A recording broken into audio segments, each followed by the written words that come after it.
Salut l'équipe, merci d'avance pour le visionnage, n'hésitez pas à liker et partager la vidéo. Vous pouvez également retrouver mes réseaux sociaux en description et n'hésitez pas à me soutenir sur Patreon. On lâche rien et on continue de remettre la mosquée au milieu du désert. Bon visionnage à vous.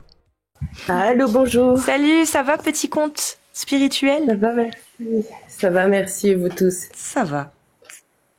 Alors, je t'avoue que j'ai tout mon corps qui tremble. Oh. J'ai le souffle un peu coupé, etc. Parce que rien que de dire je suis apostat, c'est encore difficile pour moi, tu vois. Oui. Mais c'est un fait, c'est mathématique, c'est comme ça. Je voulais témoigner parce que moi, je ne suis pas née musulmane du tout. J'ai grandi en banlieue parisienne, donc entourée de musulmans. Et la seule démonstration de foi, si je puis dire, autour de moi, c'était les musulmans. Donc, je les voyais dans leur pratique, avec le ramadan, avec l'Aïd, avec la prière, etc. Et j'ai toujours eu une spiritualité depuis toute petite, mais mon père étant athée et ma mère chrétienne, ils ont décidé qu'on choisirait quand on serait grand si on voulait une religion. Moi, j'ai été appelée entre guillemets par le divin, si je puis dire, depuis toute petite. J'allais dans les églises, je piquais des cierges pour les faire brûler et parler à mes défunts, ce genre de choses. Donc, j'ai toujours eu une espèce de spiritualité, on va dire, hein, clairement. Et dans mon parcours de femme et de petite fille, de femme, j'ai eu un rapport à l'image qui était compliqué. À l'adolescence, c'était l'âge ingrat. J'ai un rapport aux hommes qui était difficile, etc., etc. Et j'ai eu une éducation. Mon père, il a des origines algériennes.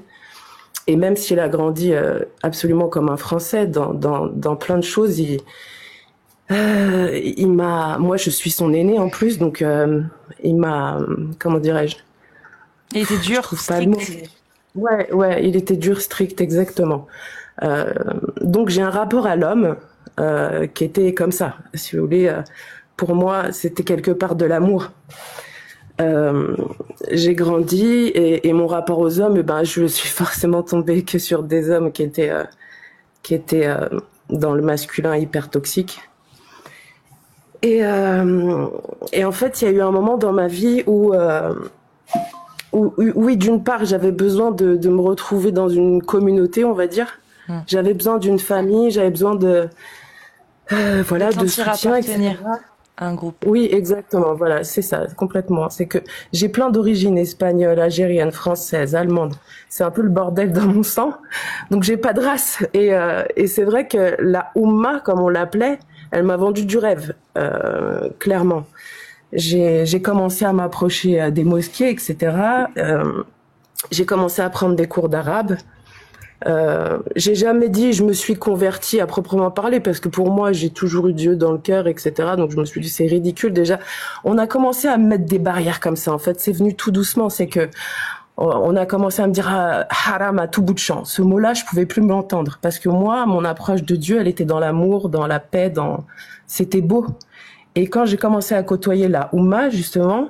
À part me dire c'est haram, tu t'égares, ta main gauche elle va pas sur la main droite, faut mettre ton pied collé à l'autre, enfin toutes ces règles là qui ont commencé à me gonfler en fait, hein, clairement.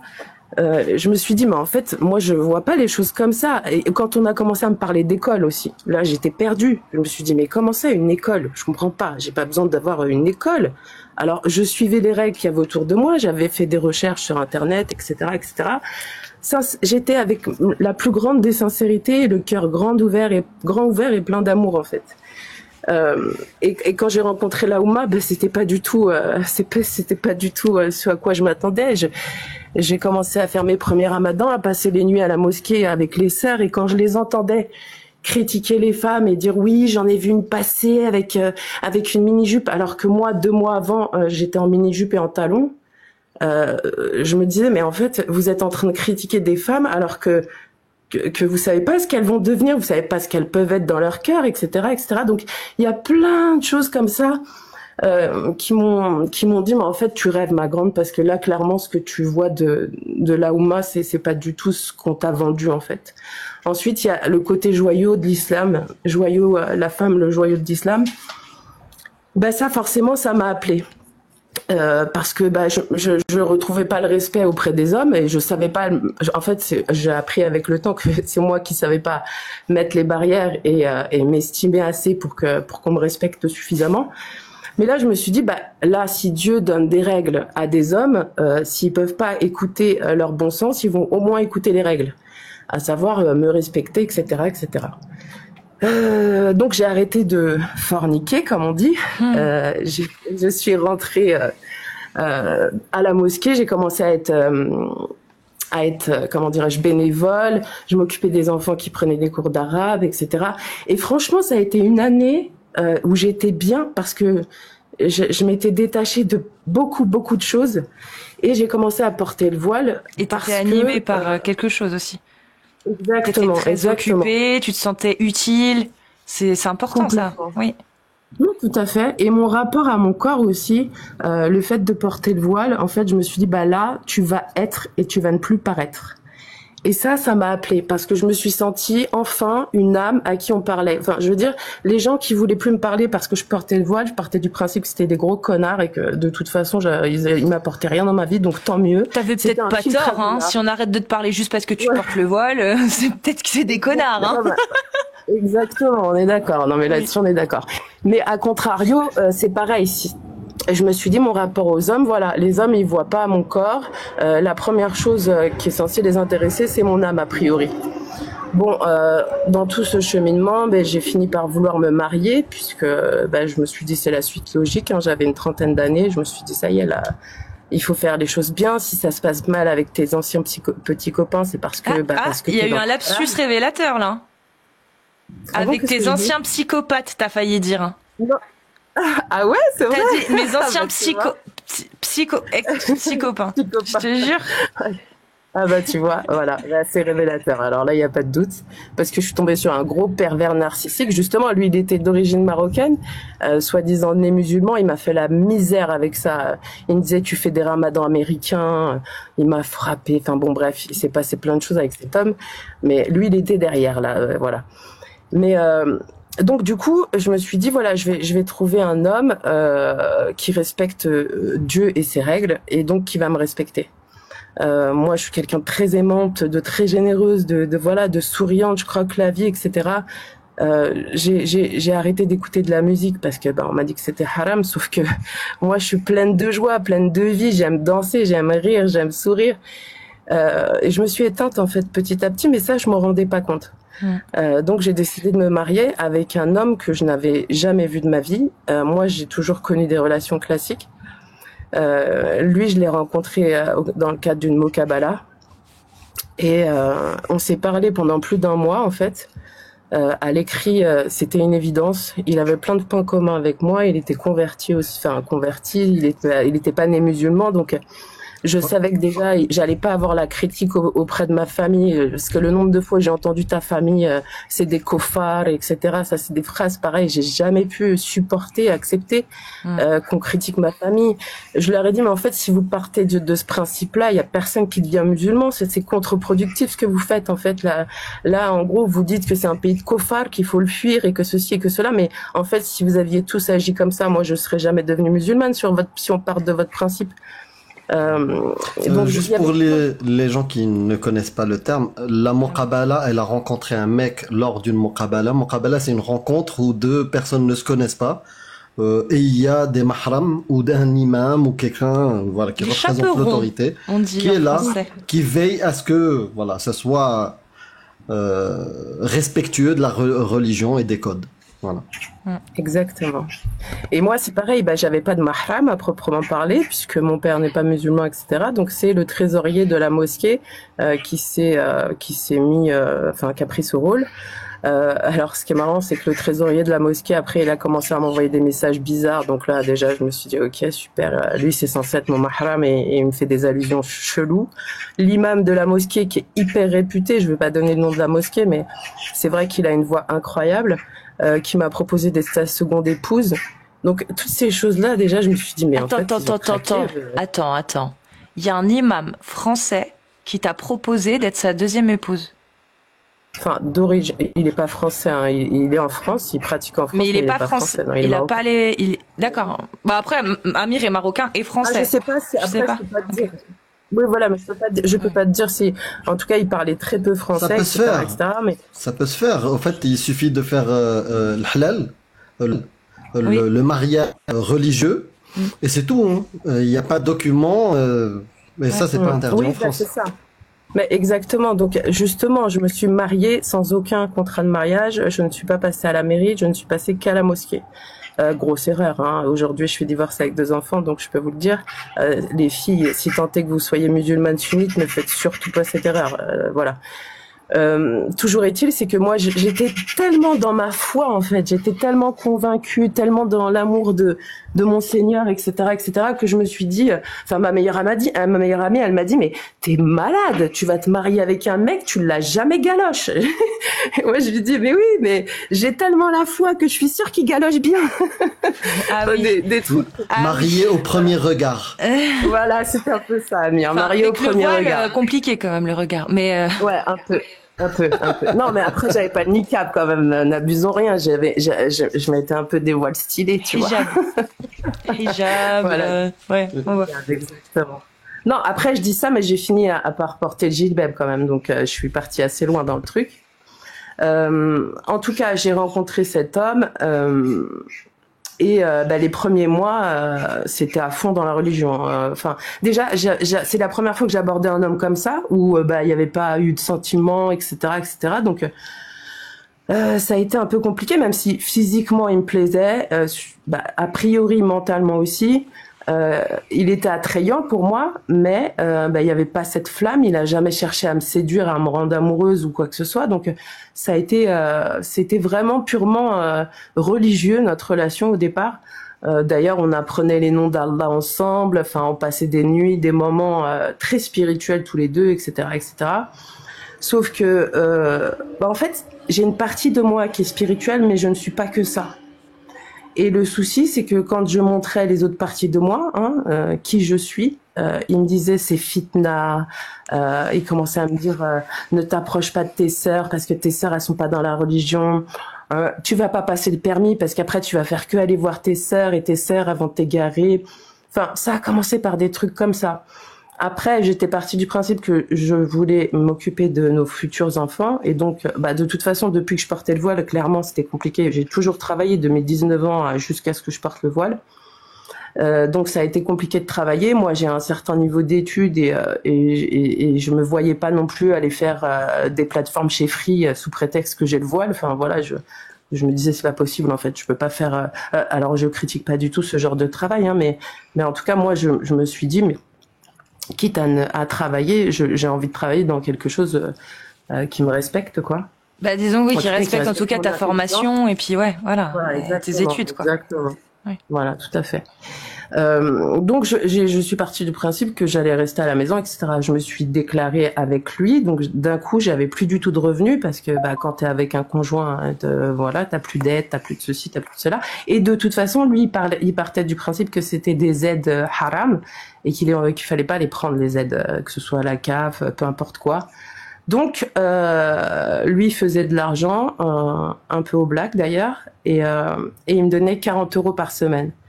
Alors ça, c'est pareil, c'est des choses. Moi qui ai grandi en France, ça a été des choses comme ça qui se sont mises bout à bout. Où je me suis dit, mais en fait, il m'a pris pour son enfant et il me donne du merde, comment ça s'appelle ? L'argent de poche. L'argent de poche. Ouais. L'argent de poche, exactement. Et je lui disais, mais concrètement là, si j'achète les produits ménagers et ceci et cela, j'ai plus rien. Enfin, il revenait avec des cartons entiers de poulet, avec des sacs de 25 kilos de riz, et il me disait voilà, on a à manger.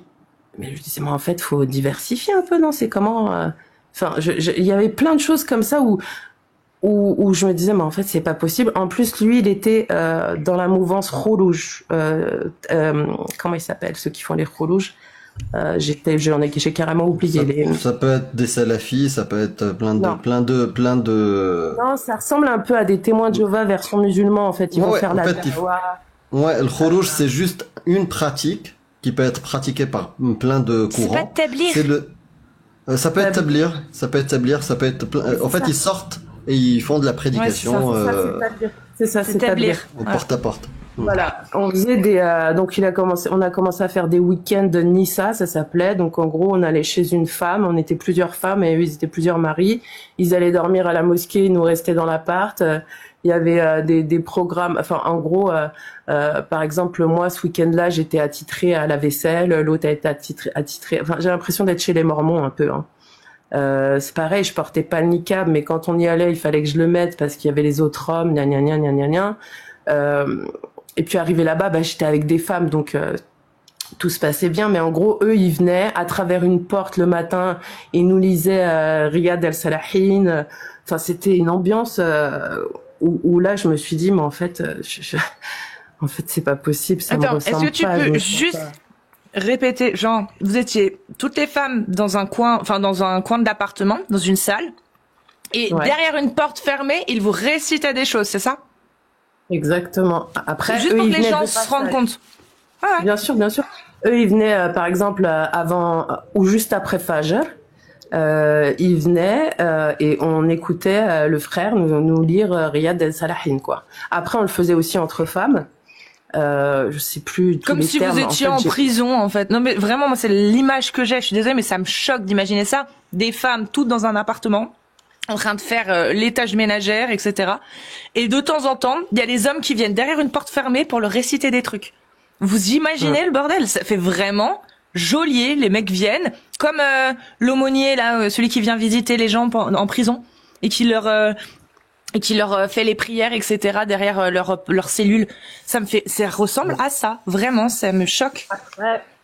Après c'est bien vendu, hein. C'est bien vendu parce que quand t'es dans le délire, tu vois, tu te rends pas compte en fait de tout ça. C'est aujourd'hui que je le vois et que effectivement c'est aberrant. C'est un délire. Enfin, sur plein de choses, hein. Je me dis mais mais où était mon âme? Où était mon âme? Ton cerveau. Ouais, mon cerveau, ouais. Non, parce que mon âme, elle était là, c'est vrai, t'as raison. Où était mon cerveau? Puis comme j'ai qu'un demi-cerveau, donc comme ça, c'est réglé. Mais mais ouais, c'est plein de choses comme ça. Et en fait, ce qui m'a fait réaliser que j'allais pas pouvoir continuer toute ma vie comme ça et que c'était pas ce à quoi j'aspirais.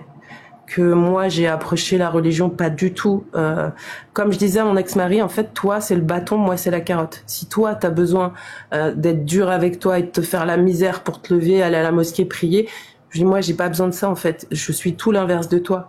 Et pour plein de choses comme ça, mon quotidien ça devenait compliqué en fait, je me cachais de plein de choses, je me suis rendu compte que je faisais les choses en cachette comme si c'était mon père. Et je me suis dit mais c'est un délire.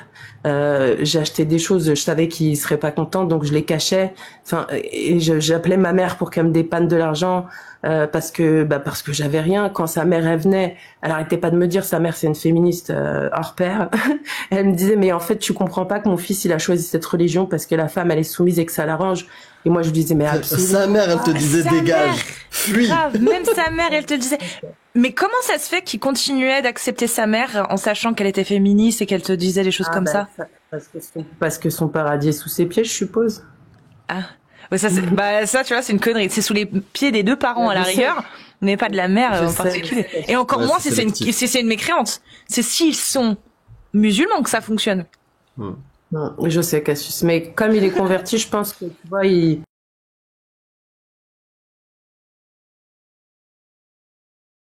savait bien. Après, je peux te dire que quand on a divorcé avec sa mère, elle était principalement à mes côtés. Il lui en a mis plein sa tête. Hein. Il lui en a mis plein sa tête et sa mère, elle a fini par arrêter de me parler parce que voilà, il lui disait en fait, t'es pour ton fils ou t'es avec elle. Il y a un problème, etc., etc. Et après, c'est vrai que elle m'a planté des graines finalement, hein, sa mère. Hein, et je la remercie aujourd'hui parce que moi, je voulais absolument pas le voir. Et je lui disais, mais en fait, tu peux pas me dire que cet homme me soumet puisque le voile, je l'ai mis toute seule. J'étais célibataire quand j'ai mis le voile. J'ai eu besoin d'aucun homme pour mettre le voile. Et dans ma tête, ça, moi, c'était ce qui me correspondait. J'avais besoin de ça aussi, d'effacer mon image en fait, de plus avoir ce rapport au corps qui était compliqué pour moi. Et à ce moment-là, quand sa mère te disait ça, sa mère, tu l'aimais bien ou t'étais méfiante justement parce que elle elle essayait de semer la discorde, tu vois, entre guillemets. Moi, en toute humilité, j'ai une certaine intelligence émotionnelle. Donc, si tu veux, j'ai fait la part des choses. Je savais quelle était son histoire avec son fils, quelle était l'histoire de cette femme. Je savais pourquoi elle tenait ce discours aussi. Je savais qu'elle avait pas forcément tort. Donc, non, je l'ai jamais vue, je l'ai jamais diabolisée. Sa mère, j'ai essayé de lui faire entendre, en fait, que c'était pas ce qu'elle pensait. Voilà. Mais je l'ai jamais rejeté pour ça. J'ai jamais été radicale, moi, hein, jamais. Hein. Donc non, au contraire, il y avait de l'amour entre sa mère et moi. Il y avait beaucoup d'amour. Et du coup, en fait, ce qui a fait que j'ai divorcé avec cet homme, c'est que je suis tombée enceinte, donc forcément. Et en fait, il a commencé ma fille, elle avait, je sais pas, peut-être 8 mois, quelque chose comme ça. Elle commençait à se mettre debout et tout. Et on habitait dans un studio, donc on mangeait sur la table basse. Et elle est venue prendre une poignée de riz dans son assiette.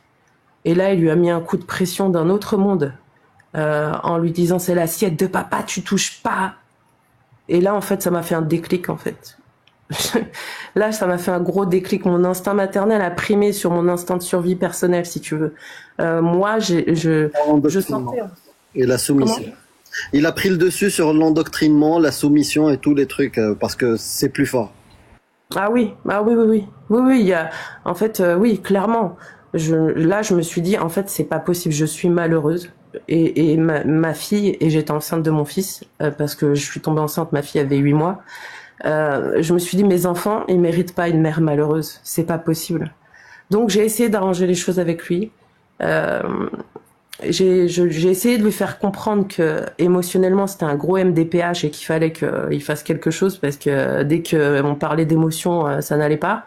Qu'un enfant, il est hors de question qu'on lui parle comme ça quand il a 8 mois, quand il découvre la vie, la nourriture, etc., quand il est dans le partage, enfin, j'ai trouvé ça tellement horrible. Et puis après, j'ai tellement d'anecdotes où il a mis à mal mon rôle de mère.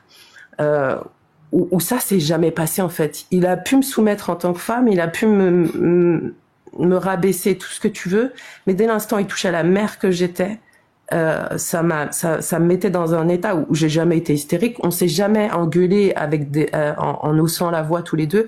On s'est jamais dit des gros mots ou ce genre de choses. Mais par contre, je lui tenais tête, et c'est le seul endroit où je lui tenais tête, c'est quand il parlait de mon rôle de mère et de moi, quoi, en tant que mère. Où je lui disais, mais en fait, il me disait, tu vois pas, ta mère, elle te dit, arrête l'allaitement, ma mère, elle te dit, arrête l'allaitement, et toi, tu continues. Je lui disais, mais en fait, ma mère, c'est la mère de ses enfants, ta mère, c'est la mère de toi, de ta sœur, mais moi, je suis la mère de mes enfants. Je sais encore ce qui est bon pour mes enfants, tu vas pas m'apprendre à être mère. Et là, elle me dit, oui, t'as bac+5 de mère, toi, etc. Je lui dis, bah, parfaitement. Je suis la mère de mon enfant, il y a personne d'autre sur cette terre qui est la mère de mon enfant. Donc je connais ses besoins. Elle était dans mon utérus. Tu vas quand même pas me dire ce genre de choses. Donc ça a commencé à mettre un écart. Et puis après, je suis tombée enceinte de mon fils. Et là, j'étais épuisée, anémiée. Ma fille, elle faisait pas ses nuits. Le fait qu'on ait un rapport tous les deux comme ça qui soit difficile. Ma petite fille, elle parlait pas, mais dès qu'on se échangeait. Comment? Tu gérais la situation, tes enfants et tout, toute seule? Oui. Après, il était là en tant que papa, si tu veux, classique des années 80, quoi. Tu vois, c'est le patriarcat au possible. Donc, il vient, il prend les bons moments. Après, il donnait de l'amour à ses enfants. Il donne de l'amour à ses enfants, etc. Mais c'est des choses pour lesquelles tu avais signé. Tu savais ça, que ça faisait partie de l'islam, le patriarcat, la soumission de la femme, l'homme, c'est lui qui décide.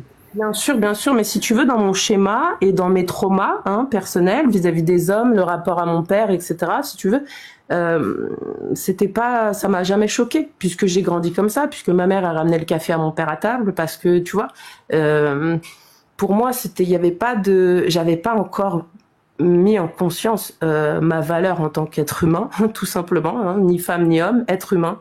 Voilà, j'avais pas assez d'amour pour moi, d'estime pour moi, je connaissais pas ma valeur. Donc forcément le même schéma en fait, les mêmes codes. Exactement. Peut-être pire. Ouais, parce que là c'est sous couvert de religion, donc c'était encore plus légitime si tu veux. Alors que mon père, ma mère, elle a jamais hésité à lui rentrer dedans. Moi j'ai déjà vu mes parents se battre. Ma mère, certes c'était une soumise, mais tu lui mettais pas la main dessus. Et bah, il m'a jamais frappé non plus, hein, attention. Hein. Mais il m'a fait des trucs, un travail psychologique. Quand j'étais pas d'accord avec lui, il se couchait par terre pour pas dormir dans le même lit que moi, par exemple. Et ça me choquait, ça me traumatisait en fait. Allah t'a demandé ça.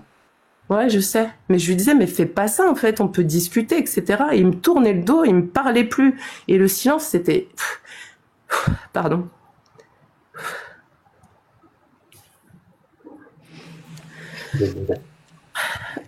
Ouais. Oui, il n'y a rien de pire que le silence. Quand il y a un problème, quand il y a quelque chose à régler et que la personne en face... Déjà, dans une relation normale, hein, je pense que pour beaucoup de gens, ça doit leur parler. Quand il n'y a pas moyen d'arranger la situation et que ça pèse, bah là, dites-vous que... C'est la dureté, en fait. Ouais, c'est la dureté. Il est à côté, il se tourne le dos, il te tourne le dos et il t'ignore. Ouais. C'est en fait, je lui disais, mais toi, c'est marche ou crève, quoi. J'ai pas le droit. T'es pas une épaule. Et il me disait, mais en fait, t'as un toit sur la tête, t'as des vêtements, t'as à manger. Je fais mon rôle de mari. Comme un yinche. Ouais. Et là, je me suis dit, mais en fait, c'est pas ça, c'est pas possible. Et je lui disais, mais le professeur Salem, il était comme ça avec ses femmes, tu peux pas me dire ça. Il était doux. Et bon, après, avec toutes les disquettes que je me suis prises, hein, qu'on se l'entende, hein, aujourd'hui, je vous parlerai de mon état d'esprit actuel, mais à l'époque, je lui disais, mais est-ce que le professeur Salem, il était comme ça? Je comprends pas, en fait, comment t'es dur, etc., etc. Et, bref, ça a été des pressions comme ça, psychologiques, où quand j'ai eu la grossesse avec mon fils, je le supportais plus en fait. Rien que son odeur, elle me dégoûtait.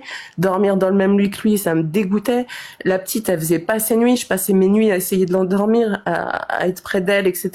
Et quand je venais me coucher, il ronflait comme un camion. Je lui mettais des coups, je le bousculais pour qu'il arrête de ronfler. Le mec, il se réveillait comme un dragon là. Il m'embrouillait comme pas possible en me disant ouais, tu me réveilles, etc. Je lui disais mais en fait, je suis à bout, je dors pas.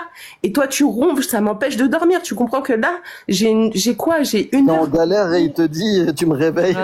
Ouais. Avec 2 enfants, tu viens d'accoucher. Bah, putain. Ouais, mais lui, il ramène les sacs de poulet et de riz. Alors bon. Je vais te dire un truc. Oui, il y a l'endoctrinement religieux et les préceptes du prophète et les trucs. Mais là, c'est au-delà de ça. C'est aussi un connard, ouais. C'était juste un connard. Je pense que même sans islam, ça aurait été un gros connard, hein, dans tous les cas. Mais ouais, c'est un bon petit pervers. Il y a pas de souci là-dessus, c'est clair. Mais quand même, c'était toujours sous couvert de religion, donc ça l'arrangeait bien. C'est ça. C'est qu'il y a une excuse, la religion. Ça excuse. Exactement. Ouais. Exactement. Donc, et puis si tu fais pas les choses, c'est toi l'égaré, hein, parce que tu vois, t'es dans la fitna, t'es égaré, etc., etc. Et ouais, du coup après, un jour je le vois dans une pièce. Il était plus jeune que toi? Il a 2 ans de moins que moi, ouais. Okay. Il tournait un jour je le vois dans la pièce d'à côté, il me tourne le dos, puis j'entends qu'il compte des billets en fait. Donc j'arrive dans la pièce et il me retourne le dos pour pas que je vois les billets. Je lui dis mais tu crois que je vais te voler? C'est comment là? On est mariés en fait, je vais pas te voler. Et en fait il cachait l'argent je ne sais où, dans la pièce où il était. Et je sais plus ce qui m'a sorti, un truc du genre je te fais pas confiance quoi. Je dis bah super, on est mariés, tu me fais pas confiance, très bien. Et en fait j'ai accouché de mon petit garçon. 1 mois après, il m'a mis chez sa mère et il est parti faire le Hajj tout seul. En fait, il économisait de l'argent pour aller faire son Hajj. Et pas la Umrah, hein, le Hajj. Sans toi. Pas moi, voilà. Alors là, je crois que moi, dans la symbolique, dans mon fantasme du romantisme islamique, pour moi, le Hajj, ça se fait avec ta femme. Là, il m'a anéanti. Je me suis dit, mais en fait, je suis qu'une sous-merde à ses côtés, lui, là. Le mec se barre, il économise de l'argent. Il me dit quoi? Si je meurs demain et que j'ai pas fait le Hajj, au moins j'ai fait un pilier. Donc en gros, moi, si je meurs demain, tu t'en bats la race. En fait, c'est ce que je comprends. Tu te pars sans moi faire le Hajj. Mais en fait, et mon bébé, il a 1 mois et demi. Je viens d'accoucher. Ta fille, elle a 17 mois. Et tu te barres 1 mois et demi à la Mecque pour faire ton Hajj tout seul. Donc ça aussi, ça a été un truc où il n'y a pas eu de mise de retour en arrière après ce genre de choses. En fait, ça a été une accumulation, mais ça, symboliquement, ça a été hyper violent pour moi, en fait, hyper violent. Et je me suis dit, je suis qu'une merde, en fait, pour lui, il s'en bat la race et voilà. Et puis après, c'était autour de mes enfants, en fait. L'éducation qu'il donnait, enfin, sa dureté, il l'a donnée à mes enfants. Et là, je me suis dit, c'est pas possible. Resté combien de temps? 4 ans. 4 ans. Putain, 4 ans comme ça. On s'est mariés. On s'est connus le 6 décembre. On s'est mariés le 13 janvier. Ah oui. Donc, Et vous avez eu directement le premier? non, j'ai fait une fausse couche au 3 mois après le mariage. J'ai fait une fausse couche. Qui a été hyper violente d'ailleurs parce que j'ai perdu le bébé dans les toilettes et que j'étais à 3 mois de grossesse et que du coup j'ai vu des bras, des jambes et que ça m'a traumatisée en fait. Ça m'a traumatisée parce qu'en plus mon premier réflexe ça a été de tirer la chasse et ça m'a traumatisée en fait. Et là-dessus psychologiquement et tout, il a jamais été là en fait, hein, clairement. Je faisais des cauchemars où je sortais des bébés des toilettes, quoi. Putain. Enfin, c'était horrible. Et là, je me suis dit, mais en fait, je m'appelle Angélique et je me suis dit, Angélique, c'est quoi ça? Enfin, où tu vas là? C'est quoi cette vie? Est-ce que c'est ça pour toi, la religion? Est-ce que c'est pas possible en fait, ça te ressemble pas, c'est pas toi, c'est. T'étais revenu au 7e siècle en fait. Ouais. La femme, elle est seule, il n'y a pas de médecin, il n'y a pas de soutien, l'homme, il fait ses affaires. D'ailleurs, je pense que maintenant tu le sais, qu'il n'y a aucune obligation pour l'homme de t'emmener à l'Hajj. Ça, c'est le côté romantique, romancé par les gens d'aujourd'hui, tu vois. Mais horrible. Ouais, je sais, mais ouais, tu sais, ouais, après, moi, c'était ma vision du truc en me disant, bah, ça y est, j'ai enfin rencontré un mari avec qui je vais partager tout ce que je lisais dans tout ce qui était beau, tu vois, dans les belles choses qu'on m'a vendues et que j'ai pu lire. Parce qu'il n'y a pas que des mauvaises choses. Je peux pas dire ça aujourd'hui. Il n'y a pas que des mauvaises choses. Et je me suis focus que sur les belles choses, en fait. Et j'ai pas voulu voir les mauvaises. Un jour, il m'a dit, tu sais que si on divorce, on est en embrouille. Il m'a dit, tu sais que si on divorce et que tu te remaries, j'ai le droit de prendre notre fille.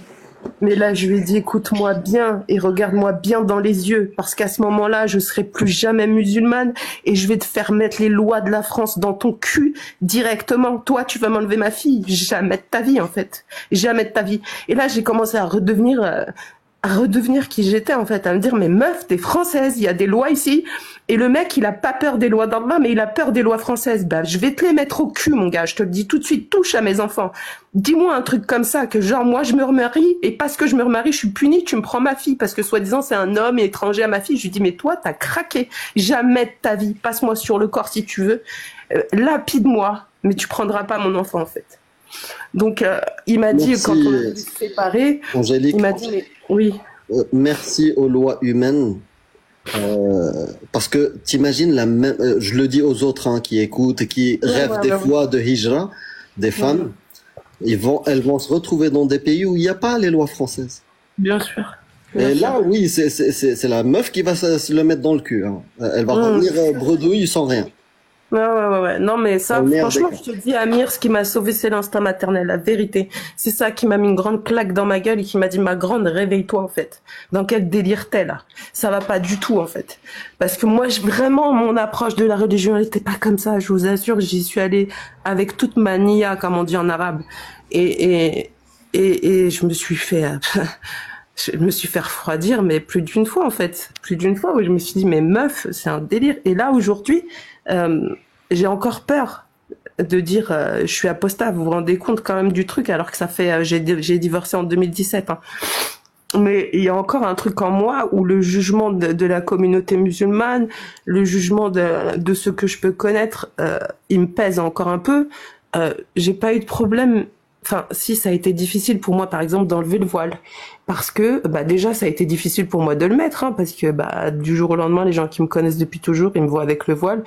Mais c'était quelque chose où, comme j'étais dans ma foi, etc., j'ai passé le cap facilement, on va dire. Et bizarrement, à l'inverse, ça a été plus compliqué parce que en fait, j'avais pris une décision, celle d'être musulmane, de pratiquer la religion et de mettre le voile.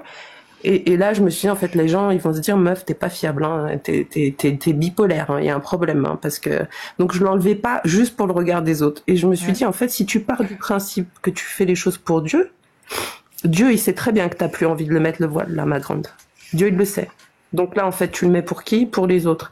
Donc même mon ex-mari, parce qu'après on a divorcé, il m'a dit, quand on a divorcé, il m'avait dit, si tu m'amènes au tribunal, t'es voilé, t'es au RSA, clairement. Vous avez divorcé, vous aviez régularisé le mariage après coup? Non, il m'a répudié un jour comme ça. Donc divorce juste religieux. Ouais, il m'a dit 3 fois je te divorce et basta rasta. Voilà. Mais avant ça, moi je lui ai dit, moi j'aime pas les regrets. Donc j'ai voulu aller jusqu'au bout du truc. J'ai trouvé une thérapeute musulmane qui à la fois avait ce rapport à la religion et qui pouvait nous comprendre en fait dans notre délire finalement. Et surtout lui, il pouvait peut-être plus entendre d'un thérapeute musulman que d'un thérapeute classique, ce que j'avais besoin qu'il entende. Elle lui disait, mais monsieur, ce que vous faites là, c'est que des reproches. Vous comprenez bien que dans une relation, il peut pas y avoir des reproches comme ça, etc. Et lui, quand on sortait de la séance, c'est comme si j'avais entendu A et qu'il avait entendu B. Moi, j'enregistrais les séances, je les réécoutais, je me disais, mais comment il peut comprendre ça? C'est un délire. Il comprend rien à rien là. Et donc j'ai tout essayé. Je lui avais même dit, va voir ton chir là, dis-lui qu'il nous prenne un rendez-vous, qu'on discute. Et il m'avait répondu non, parce que lui il voudra pas qu'on divorce. Donc je lui ai dit, écoute, très bien, voilà. Moi j'ai été au bout du process, j'ai pas de regrets. Avec toi il y a pas de possibilité d'amélioration. Il y a pas de problème, on divorce. Et c'est là qu'il m'a dit, je t'aurais pu dire. Et après, il a commencé à me faire des menaces en me disant, tu vas pas aller au JAF, parce que si tu vas au JAF, on va te retirer tes enfants, parce que t'es voilée au RSA, ma grande. Donc, si tu veux, les enfants, ils sont placés, etc. Donc, il me faisait peur. Elle travaille pas. Parce qu'elle travaille pas, du coup, ouais. Ouais, non, mais je sais aujourd'hui que c'est du délire, hein, mais il y avait une certaine... Ton micro. Hein? Oui, non, oui, c'est ça en France. Il y a des lois qui protègent les mères célibataires, même si elles sont voilées, même si elles n'ont pas de travail. Si t'as pas de travail, normalement tu passes par des associations, les aides sociaux. Les aides sociales, bien sûr. Ouais, mais alors ça c'est pareil, c'était à fuir finalement à l'époque. Moi, quand je suis rentrée dans la communauté musulmane, on m'a dit surtout n'approche pas les trucs sociaux parce qu'ils enlèvent les enfants, etc. Donc j'avais une certaine. Parce qu'ils vont t'aider, parce qu'ils vont te sortir de la secte, au fait. Ouais, mais c'est ça, Amir. J'avais été voir une fois la PMI, elle m'a dit, elle m'a demandé si j'étais battue. Et là, je me suis dit, mais elle a craqué, elle, de me demander si je suis battue. Qu'est-ce qu'elle veut dire par là? C'est parce que j'ai le voile. Mais en fait, j'étais battue psychologiquement, elle avait pas tort. J'étais battue, finalement. Mais moi, je me suis dit, oula, elle va me faire des problèmes, plus jamais j'ai mis les pieds à la PMI. Et du coup, quand il m'a dit ça, quand on s'est séparés, je me suis dit, waouh, ouais, franchement, j'avais peur. Donc, le mec venait comme si c'était un animateur de BAFA. T'avais un téléphone ou pas Internet, quelque chose Ouais, non, j'avais tout, hein, j'avais tout. Hein. Tu sais, c'est le syndrome du chien là que tu mets dans la cage et tu ouvres la cage et il reste toujours dans sa cage, tu vois. Ouais. C'est exactement ça. Et je vous dis, ce qui m'a sauvé, c'est mes enfants, clairement. Et même si je pense qu'à la longue j'aurais pas tenu non plus, mais là ça a accéléré le process, clairement. Et du coup en fait j'ai commencé à revivre. J'ai mis au moins 6 mois après la séparation à mettre de la musique chez moi quand même, hein, à me sentir un peu chez moi. Voilà, parce que après il m'a laissé l'appart, il a fait le grand seigneur quand même. Mais du coup, j'ai mis beaucoup de temps. C'est une rééducation en fait. Attends, il t'a laissé l'appart qui était en location. Oui. Donc grand seigneur. Rien d'exceptionnel, ouais, non, on est d'accord. Ce que je veux dire, il aurait pu me faire chier avec ça, si tu veux. Voilà, il a pas voulu. C'est un des trucs où il m'a pas fait chier. Donc du coup, on peut dire que à son échelle, c'était grand seigneur. Et après lui il était en colocation, donc voilà, monsieur pouvait pas prendre des enfants, mais en même temps moi franchement mon petit garçon il avait 1 an et ma fille 2 ans et demi, donc j'ai envie de te dire ils avaient principalement besoin d'une maman qui s'occupe d'eux. Est-ce que dans le fond peut-être je te pose la question, est-ce que t'avais une crainte si tu lui donnais de pas les revoir ou pas du tout? Si, oui, je l'avais. Ouais.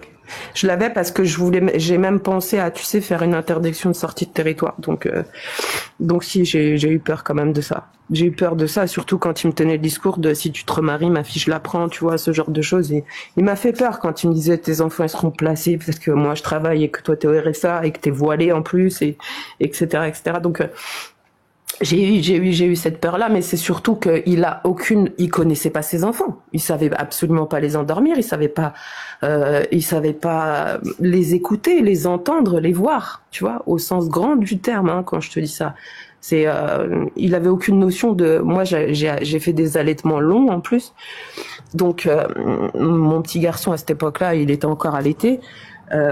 Et il y a plein de choses où je me suis dit mais en fait c'est pas possible, voilà. Et puis de toute façon il était en colocation, donc il me disait je peux pas les prendre, et puis il venait comme un animateur de BAFA en fait, il venait 2 heures par-ci.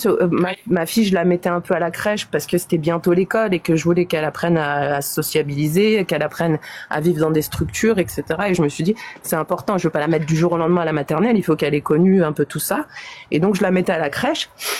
Et lui, par exemple, il venait à 18h, 18h30 chercher les gosses pendant 2 heures. Il me les ramenait à 20h30. Je lui dis, mais en fait, à 18h30, je commence à préparer le repas. Ils vont au bain. À 19h, ils mangent. À 19h30, 45, on est au lit. On lit l'histoire, etc. À 20h, ils font dodo. Donc là, en fait, tu me les ramènes à 20h30, c'est n'importe quoi. Ouais. Il faut comprendre le rythme d'un enfant. Et lui, moi, je travaille, j'ai pas le temps, etc. Donc, en gros, il faisait ce qu'il veut. Et on a divorcé en 2017. En 2018, il m'annonce qu'il se marie. Ok. Est-ce que tu as dû Aoudoubil pour sa future femme? Aoudoubil. Alors attendez, il y a une anecdote qui est pas mal. C'est-à-dire que il était marié quand on s'est connus. Il était marié, mais il était dans la période de viduité. Voilà, j'ai appris plein de choses. Hein. Et en fait, son ex-femme, enfin la femme avec qui il était en période de viduité, elle m'avait contacté sur Facebook en me disant c'est toi la future femme ou la future femme ou la femme de lui. Et je lui disais oui. Et là elle me dit tu lui dis que j'attends toujours mon dédommagement parce que en gros il m'a déviergé. Je sais plus ce qu'elle m'avait dit, mais en gros elle m'avait dit que c'était un connard en fait, qu'il avait aucun respect pour elle, pour la femme, etc., etc. Donc moi je lui en avais parlé à lui, et lui il m'a dit mais elle c'est une folle, c'est une féministe, elle est égarée, elle a perdu sa mère très tôt, c'est son père qui l'a élevée, elle est complètement fracassée psychologiquement, et un jour elle m'a mis un chassé, et là je l'ai divorcée, etc., etc. Et en fait avec le recul, hein, je me suis dit cette femme bravo pour le chasser. Mais grave, exactement. Mais ma parole, je me suis dit en fait elle a compris ce que moi j'ai compris au bout d'1 an et demi, en 2 mois, voilà. Donc respect à elle parce que voilà. Mais moi voilà, j'avais son discours à lui, j'ai pas voulu la croire, etc., forcément, hein. Je me suis dit bon, elle est énervée parce qu'il l'a divorcée, enfin voilà, j'étais dans tous ces trucs là en me disant elle a pas compris.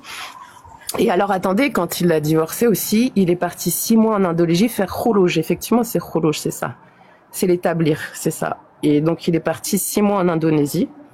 Et je lui ai dit bon alors on a des enfants quand même, faut que tu leur donnes de la prédication pour les gens. Ouais, c'est ça. Et en fait lui il a été approché par le kholoj. Il était au Pérou. Il avait fait un pseudo tour du monde quand il était plus jeune, et au Pérou, il a rencontré des Indonésiens qui faisaient le kholoj, et c'est eux qui l'ont amené à l'islam en fait. Donc lui, il reproduisait un peu le truc. Et donc il est parti 6 mois. Donc je lui dis, en fait, faudra qu'on fasse des appels visio, ou alors, que tu donnes des nouvelles aux enfants, etc. Il me dit, moi mes enfants, ils vont pas sur un écran. Il m'a dit donc, je leur donnerai pas de nouvelles. Et je lui dis mais en fait tu peux pas partir comme ça du jour au lendemain. Ton petit garçon il a à peine 1 an, ta fille elle a 2 ans et demi. C'est pas possible. Au moins envoie des cartes postales, des photos. Moi je meuble ton absence. On fait un cahier avec des photos de papa, de ce qu'il fait, voilà. Je pourrais éventuellement raconter tes aventures. Fais quelque chose. Il m'a dit non. Moi c'est ma façon de voir les choses. Ils me verront pas pendant 6 mois. S'ils seront traumatisés, c'est mon problème. Il me dit mais moi je leur donne pas de nouvelles. Donc ma petite fille, en fait, c'est elle qu'on a le plus souffert, même si mon garçon il a beaucoup souffert aussi, mais il verbalisait pas. Donc elle Elle me disait, papa, il m'a abandonné. Elle me disait, j'abandonne papa. Elle me disait, papa, il est dans un avion, il est tombé. Elle me disait des trucs, elle se mettait en colère, elle faisait des crises de colère, elle s'arrachait les cheveux. Ouf, ça a été horrible. Mon petit garçon, dès qu'il voyait un homme barbu, il allait vers lui, il lui tendait les bras. Enfin, ça a été, pour moi, c'était hyper violent parce que je les voyais souffrir de son absence à ce connard-là. Et lui, il avait aucune considération de mes bébés, en fait. Et il est revenu. Il me dit, je vais prendre 5 jours les enfants à La Rochelle chez ma mère. Je lui dis, mais alors toi, tu vas te gratter le fion. Déjà, il était parti 6 mois. J'avais déjà beaucoup de recul et on avait vécu tous les 3 avec mes enfants pendant 6 mois. Toi, tu vas venir là comme ça et tu vas prendre mes enfants. Tu sais même pas comment ils dorment, comment ils respirent. Tu sais même pas ce qu'ils aiment pas. Tu sais même pas. Et toi, tu vas les prendre 5 jours comme ça. Et je lui dis, bah écoute-moi bien, c'est ni toi ni moi qui allons décider. C'est tes enfants.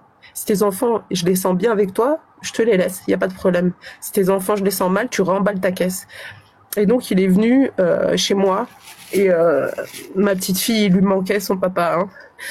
Et puis, elle a vécu 2 ans et demi avec lui, donc elle le connaissait bien, elle avait des bons souvenirs, etc. Mais par contre, mon petit garçon, c'est mort. Il était en colère et il voulait pas.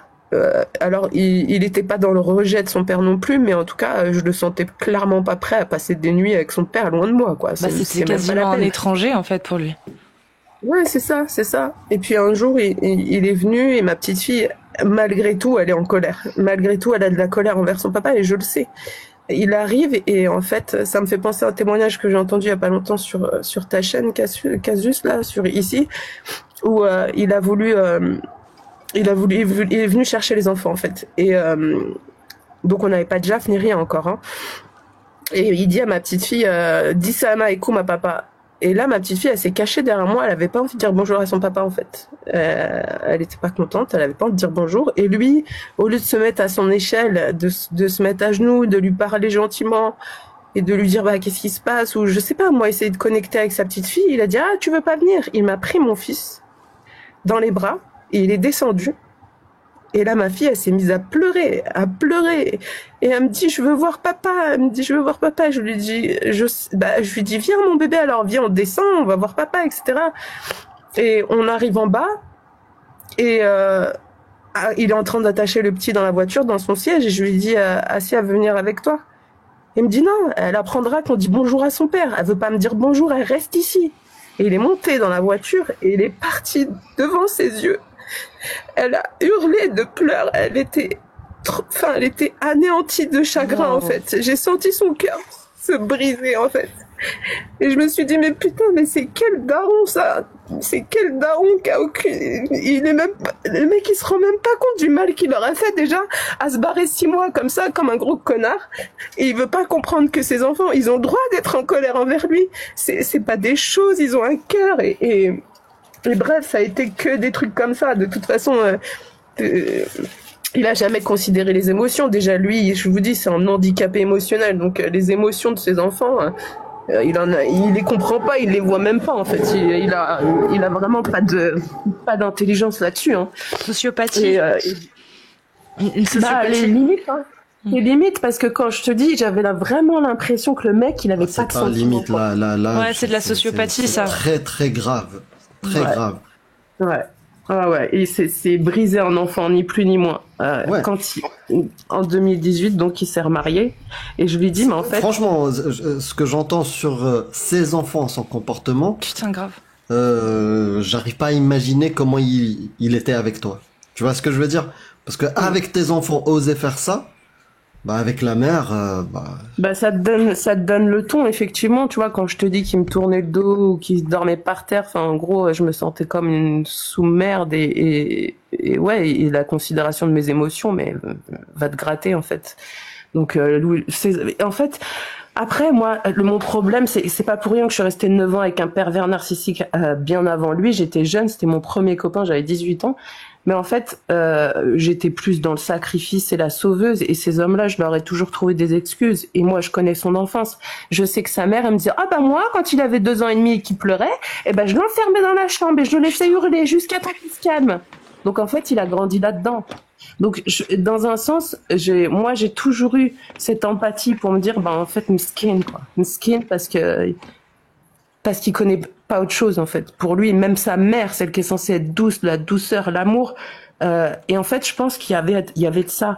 Me voir mère, ça lui faisait écho à ce qu'il a pas eu quand il était petit, et ça l'insupportait en fait.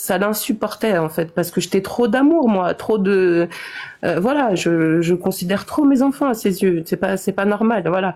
Et ça, je pense que ça faisait écho à sa blessure d'enfant.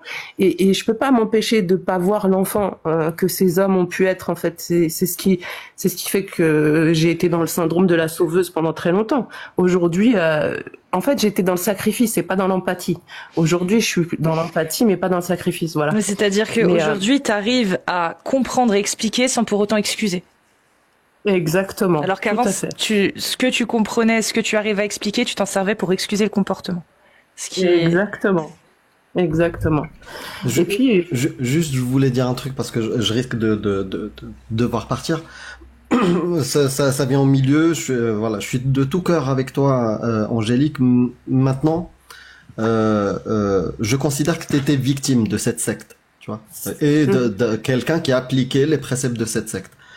D'autres victimes sont en train de se faire arnaquer, pareil, et qui vont peut-être vivre la même chose ou à peu près la même chose. Parce que ton cas est hardcore. Et je pense qu'il y en a beaucoup à échelles différentes qui subissent ça. Mais le problème aujourd'hui en France, alors que toutes ces femmes ont le droit de parler, de peur, une peur que je peux comprendre, légitime, elles se cachent. Tu vois, elles n'osent même pas témoigner comme ce que tu fais déjà aujourd'hui. Je te dis, j'ai peur. Hein. Et je suis pas venue avec. Je suis venue avec ce compte-là parce que j'ose même pas venir avec mon vrai compte. Hein. J'ai peur, hein, je t'assure. J'ai encore quelque chose en moi qui fait que ce que je suis en train de faire là, c'est très mal. Tu vois, ne serait-ce que. Et j'ai hâte de vous voir nombreuses, le dire très fort, que ça soit entendu, parce que ça ne risque pas de changer si toutes les femmes victimes comme toi, se taisent. Exactement. Tu sais, je pense que c'est vraiment thérapeutique ce que je suis en train de faire là, parce que c'est quelque chose que j'ai pas fait en fait depuis, et c'est un peu égoïstement que je le fais, mais en même temps, je pense à toutes celles qui se rendent pas compte et chez qui j'ai peut-être que ça plantera des graines. Voilà, et aujourd'hui, je me dis waouh, une meuf comme moi, je l'aurais vue comme le diable. D'ailleurs, Casus, les premières fois où je l'ai vue, je me suis dit waouh, la paire d'ovaires qu'elle a, celle-là, ça m'a waouh, je me suis dit waouh, comment elle fait pour pas avoir peur, comment elle fait pour porter ses ovaires, quoi. Et c'est pour ça que bravo pour ce que vous faites, dans le sens où, enfin, moi, j'irai pas à dire des gros mots non plus.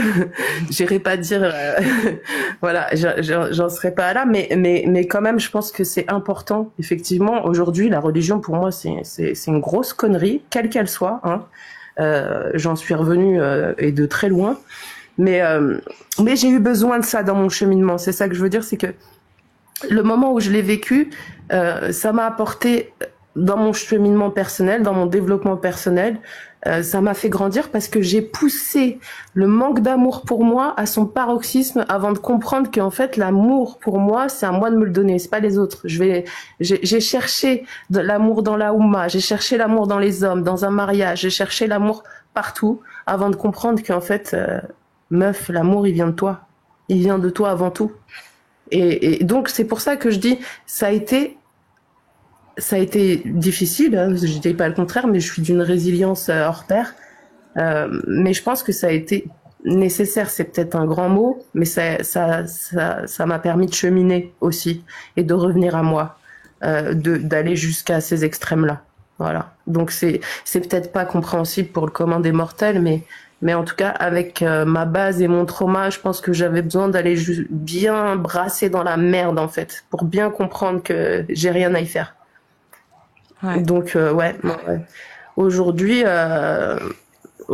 j'en suis loin, j'en ai plus rien à foutre. Un jour, donc j'ai commencé à redevenir un peu une femme. Quand mes enfants, ils ont commencé ah oui, il a eu un petit garçon. Il s'est remarié donc en 2018. J'ai divorcé en 2017. Il s'est remarié en 2018. Il a eu un petit garçon, mon petit garçon à moi. Il était propre jour et nuit. Il rentrait à l'école, etc., etc. Et en fait, quand il a eu son petit frère et qu'il a été voir son petit frère, il s'est remis à faire pipi au lit. Et depuis, mon petit garçon, il a 9 ans, il fait encore pipi au lit. Et je lui ai dit à son père, parle-lui à ton fils. Parce que là, ils sont suivis maintenant, tes enfants?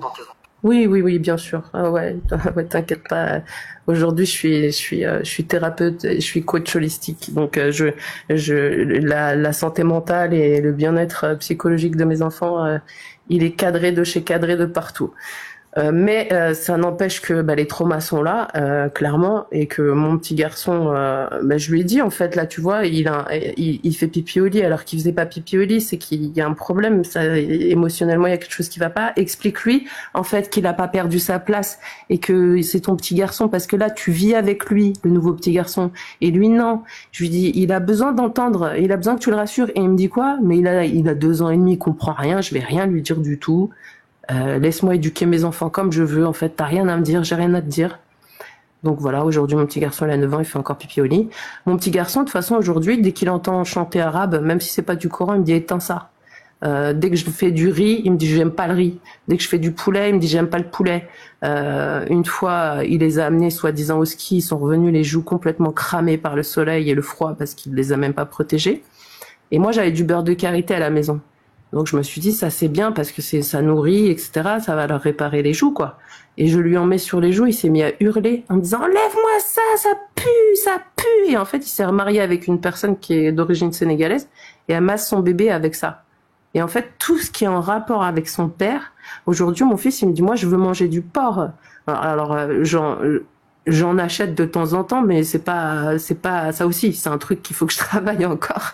J'ai encore du mal. Alors, je vais être invitée. Il y a du saucisson, je vais en prendre, mais c'est encore quelque chose. Vous voyez, malgré mon histoire, malgré mon éducation, malgré tout ça, c'est encore des trucs qui en moi. Je me dis putain, mais qu'est-ce que ça fout encore là? Comment ça se fait que ça bloque encore comme ça? Et peut-être qu'avec la discussion qu'on a aujourd'hui, je m'achèterai un petit Justin Bridou demain. Mais non, alors surtout pas Justin Bridou. Prends plutôt les marques repères ou les origines France européenne validées avec certifié. C'est un petit peu plus cher, mais au moins tu te fais plaisir vraiment. Parce que Justin Bridou, ça pue la merde un peu. On m'a fait goûter du fouet. Je sais pas si ça s'appelle comme ça, du fouet, un truc comme ça. Non, mais c'était une dinguerie. Bon, enfin bref, de toute façon, moi, je sais pas, c'est une sorte de saucisson un peu affiné. C'était une dinguerie. Et de toute façon, moi, ma mère, elle achetait des cuisseaux de jambon de Bayonne à la maison quand on était petite. Elle nous coupait des tranchettes. Donc, j'ai tous ces souvenirs olfactifs qui sont bien présents. Et voilà, mais mon petit garçon, aujourd'hui, il me dit, je veux manger du porc. Donc je lui dis écoute, quand on va chez tes grands-parents il y en a, quand on va chez tata il y en a, mange mon fils, c'est pas moi qui vais te dire non. Maintenant, le truc c'est que si papa sait ça, ça va être compliqué. Donc c'est comme tu veux mon fils, mais je pense que il faut que tu sois d'accord avec le fait que papa dise quelque chose. Si tu vas là-dedans en fait, je sais très bien que s'il apprend ça à l'autre, là, ça va être la fin des haricots et qu'il va lui faire la misère. Donc, dans un sens, j'ai peur pour lui, en fait. Mais il les voit encore régulièrement, là, ses enfants? Oui, là, on est un week-end sur 2, la moitié des vacances. Là, je suis passée au JAF entre-temps, parce qu'après, du coup, je suis sortie avec un homme qui, lui, était passé au JAF et qui, en fait, il m'a fait comprendre. Il m'a dit, mais alors, moi, je pensais être libérée, divorcée, etc. Mais en fait, cet homme-là, il m'a dit, mais en fait, là, il agit comme si tu étais encore sa femme. Est-ce que tu te rends compte que sur ce point-là, c'est pas normal, sur ce point-là, c'est pas normal, qu'en gros, il est décisionnaire, que toi, t'es tributaire de quand il veut prendre tes enfants et qu'en gros, il y a pas de règles, c'est pas défini. Donc, en fait, ta vie, tu peux jamais la faire parce que, à tout moment, il peut vouloir les enfants et sous prétexte que c'est le père, toi, tu vas te dire, je peux pas l'empêcher de voir ses enfants. Il me dit, mais il faut cadrer tout ça. Et donc là, je l'ai amené au JAF. Donc, c'était au moins 3 ans après, 4 ans après, notre divorce, religieux. Mais du coup, cet homme aussi m'a servi dans ma vie en me disant, bah, effectivement, il m'a ouvert les yeux sur bah, le fait d'être avec lui et d'avoir des attitudes encore comme si j'étais la nourrice de ses enfants. Voilà, il faisait comme il voulait, quoi. Et donc, j'ai commencé à lui imposer un week-end sur 2. L'homme avec qui j'étais, il avait un petit garçon, donc j'ai fait en sorte que les week-ends où il a son petit garçon, j'ai mes enfants. Comme ça, soit il fait ses activités avec son fils, soit on se réunit avec les enfants. Et après, on avait un week-end vida loca, quoi. Et en fait, il m'a fait la misère par rapport à ça, parce que un jour, il y avait 3 jours. Il y avait un jour, le lundi, c'était férié. Donc, il était censé garder ses enfants 3 jours. Et il se ramène le dimanche en bas de chez moi. Et moi, j'étais partie dans un Airbnb avec mon mec, quoi. Ben oui. Et ma voiture, elle était en bas de chez moi. Et donc, il m'envoie un message pour me dire t'es où le dimanche? Bah, je lui dis je suis pas là. Il me dit bah arrête de mentir, il y a ta voiture. Bah, je lui dis mais c'est pas parce qu'il y a ma voiture que je suis là. Je suis pas là en fait. Demain c'est férié, t'as les enfants jusqu'à demain. Et donc en fait, il m'a appelé devant les enfants en disant ouais en gros maman a fait semblant de pas être là. Et mes enfants eux ascenseur émotionnel parce que clairement ils sont pas bien chez leurs enfants, chez leurs pères. Hein. Donc le mec les ramène en bas de chez moi alors que c'est pas le bon jour et que espèce de connard, je sais pas dans quel monde tu vis mais tout le monde sait que c'est férié en fait, à part toi apparemment. Et donc tu me ramènes les enfants et symboliquement en fait tu fais croire à mes enfants que moi je veux pas ouvrir la porte. Putain, je lui dis mais t'es qu'un je lui dis mais t'es ah oui je lui dis mais t'es qu'une grosse merde et c'est la première fois que je lui disais quelque chose d'aussi grossier. Et il me dit, c'est toi la pute. Il me dit, vas-y, va sucer des... Et je lui dis, bah, mais je vais dire, Il me dit, tu sais quoi, s'il y a bien un truc que je te... Il me dit, le seul truc, en gros, le seul truc que je te regrette, c'est que tu savais bien, Pépon, genre. Je lui dis, bah ouais, c'est sûr. Bah, je lui dis, écoute, débrouille-toi avec ta femme. Aujourd'hui, je suis occupée avec un autre, là. Donc, on s'est parlé super mal. Donc, c'est parti en... Ouais. Ah ouais, c'est parti en billerine parce que là, c'était trop, en fait. Là, qu'est-ce que tu fais à mes enfants? Qu'est-ce que tu fais à mes enfants? Pourquoi tu fais ça en fait? Et du coup ouais, c'est plein de trucs comme ça où j'ai été du coup récupérer mes enfants après ce week-end-là et j'arrive avec une mini jupe et des cuissardes. Et là du coup et je les regarde la tête haute comme une queen avec mon petit carré bien au carré. Et en gros ça se voyait. Je puais la déchéance en fait. Je suis revenue d'un week-end avec mon mec. Et je suis arrivée chercher mes gosses et puis lui il est déjà dans ses problèmes parce qu'il a fait 2 gosses, parce qu'il est dans son délire de musulman machin, alors que au fin de fond de lui je sais bien qu'il en rêve de voilà, mais ça lui a foutu une rage qui m'a craché à mes pieds, genre il m'a déposé les cartables des enfants, il m'a fait Pfff. Ah ouais. J'ai dit ah ouais vraiment là je te monte les nerfs là, hein. Là t'as la rage, hein. Si t'as la rage, tu tournes la page, mon petit gars, je te le dis tout de suite. Ouais. Et donc, sinon, une petite question, vraiment rien à voir, parce que je t'ai entendu dire coach holistique, c'est quoi ça? Coach holistique, ben en fait, je travaille avec les énergies, c'est des soins énergétiques, si tu préfères. L'astrologie, l'énergie, lithothérapie. L'équilibrage des chakras. Justement, je voulais en profiter pour dire, peut-être qu'on pourra en parler sur la prochaine fois quand tu viens. Non, un deuxième, parce qu'après ce témoignage, je me vois pas rentrer dans le sujet. Mais on aimerait vraiment que tu reviennes pour parler de ça. C'est-à-dire que ce sera hors témoignage, hors islam, pour parler de ça. Vous pensez que je suis passée d'une secte à une autre, c'est ça que vous êtes en train de chouïa, peut-être, on va voir, on dit rien, peut-être, chouïa, faut voir. Inch'Allah, on en parle. Mais ok, ça m'intéresse. Oui. Là, oui, y a pas de souci, je vous en parlerai avec grand plaisir. Même si t'as le temps ce soir. Si t'as le temps ce soir, passe sur le live d'Amir à 20h30 sur YouTube, parce que là, pour le coup, je pense que ce serait le bon moment si tu es disponible ce soir. Ok, bah écoute, je vous dirai ça. En principe, c'est ok. Avec plaisir. De toute façon, je suis sûre qu'Amir, il t'a ajouté. Aujourd'hui, je suis une rebelle. Après, je te dis, c'est pas vraiment mon compte celui-là, mais je me mettrai dessus. Mais je suis une rebelle aujourd'hui. Hein. Il y a personne qui m'attache. Je suis pas dans une secte. Enfin, attention, ce soir, c'est sur YouTube. Ouais, c'est sur YouTube. J'ai entendu. Amira poste. Mais avec plaisir. Et puis voilà, aujourd'hui, là, j'ai récupéré mes enfants, par exemple. La seule chose, parenthèse sur côté holistique, je veux pas en parler maintenant. Mais quand tu m'as dit mes enfants maintenant sont bien accompagnés, j'espère qu'il y a des psys. Bien sûr. Voilà. Bien sûr. Ouais. Ah oui, non. Quand je te dis ils sont bien accompagnés, c'est il y a quelqu'un qui s'occupe. Mon petit garçon, en plus, laisse tomber. Après, lui, c'est un truc de fou, sa petite vie, mon bébé là. C'est qu'en fait, il est haut potentiel et TDAH.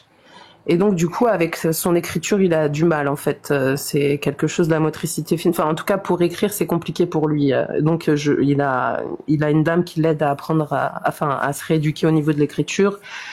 Pour le pipi au lit, malheureusement, c'est dans sa tête. Enfin, c'est dans sa tête et dans son cœur. Donc, il va falloir continuer à travailler sur tout ça pour que ça s'arrête. Mais je peux pas faire grand chose finalement. Mais le problème, c'est que ça le fatigue parce que je dois le réveiller. Moi, je le réveille. Alors, il y a ça aussi. Attendez, vous voulez du croustillant, vous allez en avoir. De l'horreur, vous allez en avoir. Mon petit garçon, donc, fait pipi au lit. Donc, évidemment, c'est de sa faute, hein. Donc, quand il est chez son père, en fait, il se fait engueuler à chaque fois qu'il fait pipi au lit. Moi, mon fils, s'il fait pipi au lit et que je le réveille la nuit une fois, quand je vais me coucher, je le lève, je l'emmène faire pipi pour éviter qu'il fasse pipi. Il a quel âge? Et ça marche. Il a 9 ans. Et ça marche. Pour chez son père, il y a les couches, hein. Comme ça, il est tranquille. Non, mais ça, il a essayé de lui en mettre. Les à l'aise aussi, sinon. C'est l'humiliation suprême pour mon petit. Non, mais c'est l'humiliation suprême pour mon petit garçon de mettre des couches. Ah, pour lui. Les à l'aise, c'est des dessous de drap à la maison. Imperméables. Mais oui. Ouais. Mais bien sûr, j'ai des à l'aise moi à la maison, mais moi qui considère tout ça, j'ai tout ce qu'il faut, mais lui il fait pas l'effort. Donc son matelas il est rempli de pipi. Maintenant il a peur de le dire, donc il fait pipi, il fait dodo dans son pipi tout le week-end. Oh, il va même pas changer. Il me dit j'ai froid la nuit parce que je suis mouillée. Et je lui dis mais mon Dieu, lève-toi. Je lui dis lève-toi, va voir papa. Il me dit non parce qu'il me gronde. Il me dit je peux pas aller voir papa. Pareil quand il finit pas. Du coup moi je suis pas spécialiste Angélique, mais il faut voir avec les psys. Est-ce que c'est quoi le plus bénéfique pour ton fils? Continuer à voir son père malgré la maltraitance. Ouais. Et à un moment donné, les protéger de ça. Moi, je ne suis pas spécialiste, je ne sais pas. Ouais, moi, je me pose juste la question. À un moment donné, c'est les spécialistes qui pourraient t'aider à faire un choix.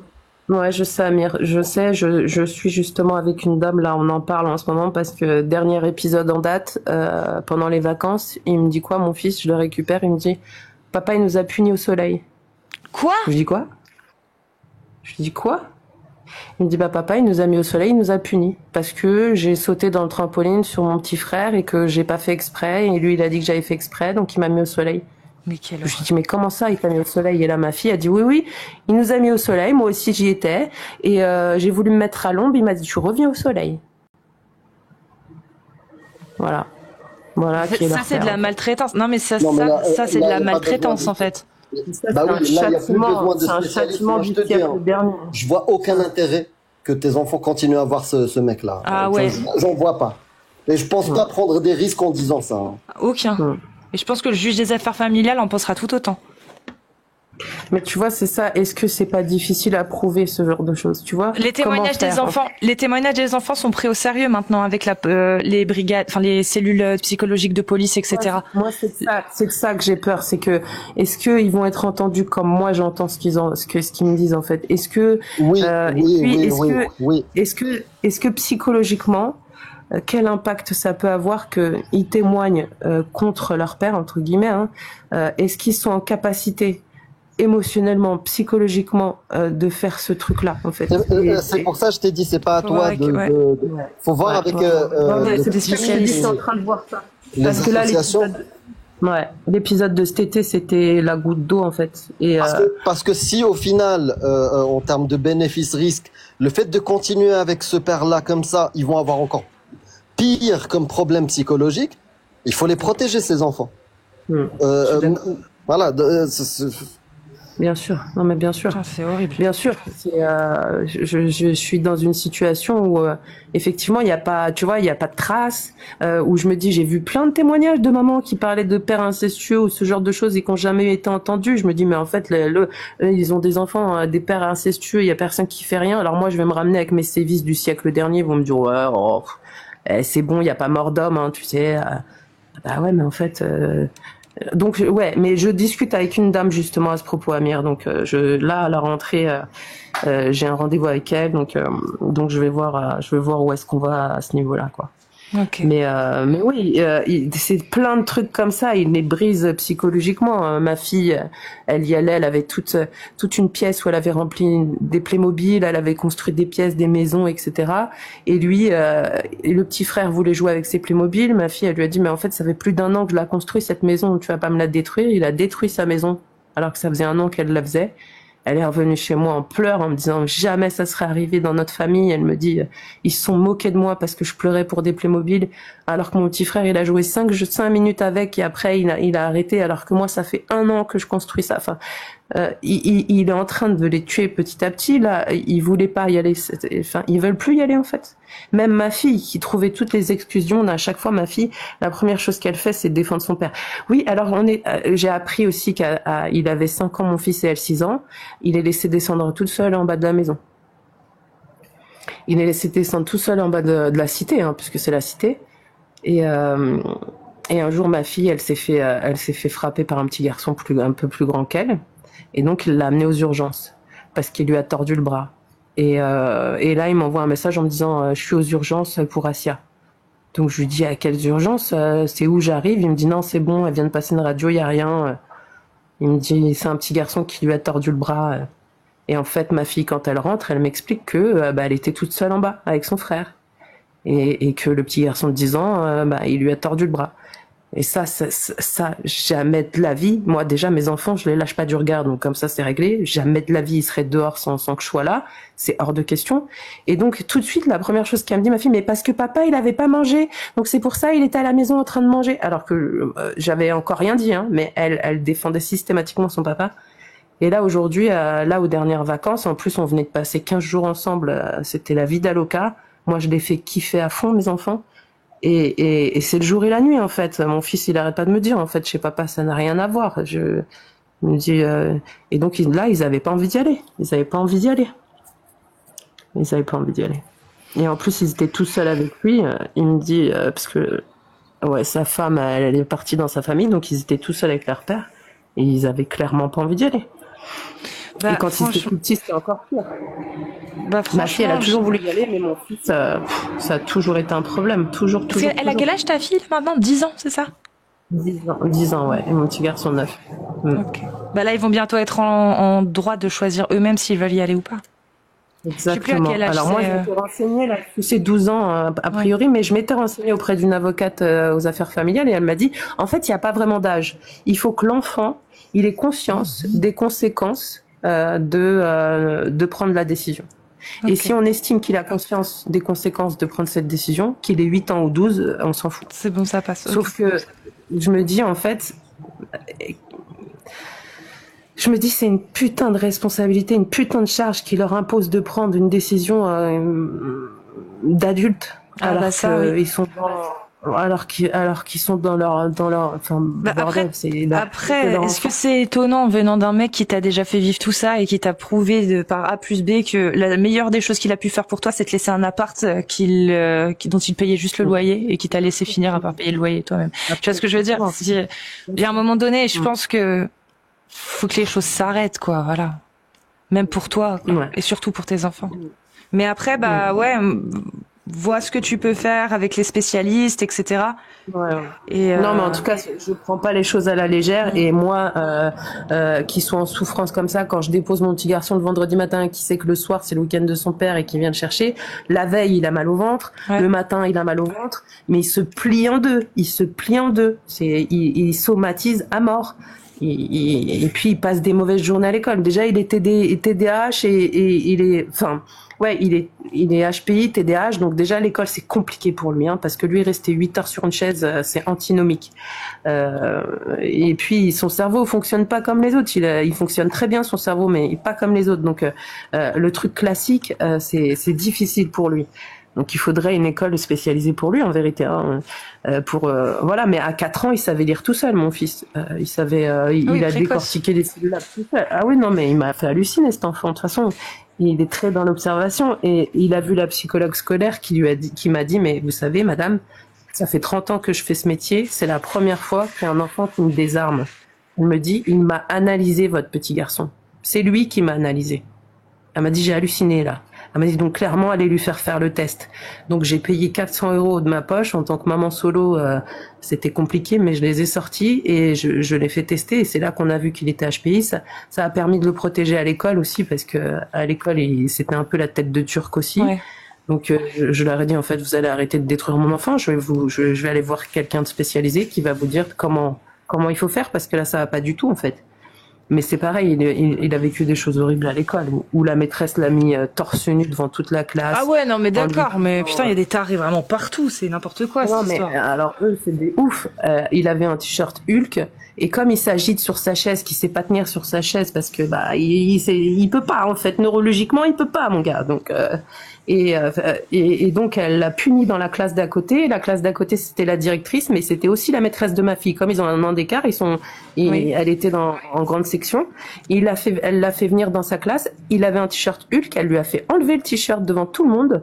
En lui disant ça c'est un t-shirt de super-héros, c'est des gentils et toi t'es méchant. Donc elle lui a dit tu m'enlèves ça.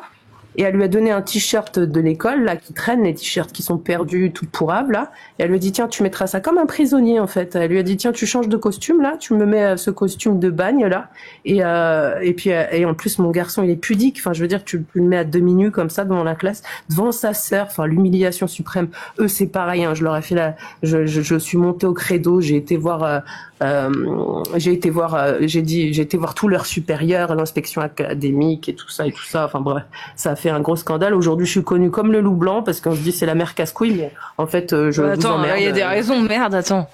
En tout cas, ils sont malades les gens. Petit conte spirituel, vraiment, je te remercie pour ton courage et ton témoignage parce que je pense que c'est l'un des plus bouleversants que j'ai entendu Merci. Franchement, ça n'a pas été un exercice facile, je vous cache pas, je vous jure, au début, je tremblais de partout et je m'aperçois qu'il y a encore de l'emprise, elle est infime, mais il y a encore quelque chose. Et aussi, ce qu'il faut dire, c'est que ce que là, t'as osé témoigner, il y a des centaines, peut-être même des milliers de femmes, peut-être même beaucoup plus qui, à travers la France et à travers le monde, c'est beaucoup plus, peut-être des millions de femmes qui vivent ça. Et oui, c'est pour ça. Ouais. Oui. Je pense que c'était important parce qu'effectivement, si j'avais entendu déjà venir sur vos lives, ça fait du bien. Quand on est là-dedans, c'est indéniable. Mais c'est vrai que je me suis dit en montant, fais-le parce que c'est important pour toi, c'est important pour les femmes, c'est important pour les hommes aussi, c'est important pour tout le monde en fait. C'est pas normal de vivre ça. C'est pas normal de vivre ça, les gars. C'est pas normal. Ouais. Voilà. La vie, elle est belle. La vie, elle est géniale, en fait. La vie, c'est la joie, c'est l'amour, c'est l'amusement, c'est danser, c'est chanter. C'est la musique. Voilà, c'est la musique, exactement. Donc, vivez, soyez heureux. On n'a qu'une vie. On n'a qu'une vie, bordel. Voilà. Merci à toi. Et n'hésite pas à repasser sur les lives, soit ce soir, soit quand tu veux, pour parler d'autres choses, justement. Et je te remercie beaucoup. Attends, je vais me remettre un peu de ça, mais je repasserai pour la spiritualité. Ouais. Vas-y, mollo, les gars, mollo. Mollo, voilà, c'est pour ça que je voulais te laisser le temps et on en reparlera plus tard, un autre jour. C'est gentil. Merci à tous pour votre soutien, pour vos gentils mots. Vous êtes des amours. En tout cas, il y a tout le monde qui te soutient sur Twitch aussi, sur le chat, là. Vraiment, grosse force à toi. Et bon courage. Merci, à bientôt. Prends soin de toi et de tes enfants. Bisous. Avec plaisir. Bisous. Waouh. Bon.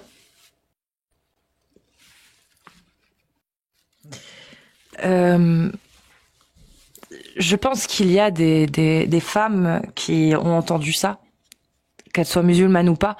Moi là, je vous avouerai que j'aimerais beaucoup qu'une femme musulmane, si elle a envie de monte et nous dise ce qu'elle a à dire. Voilà.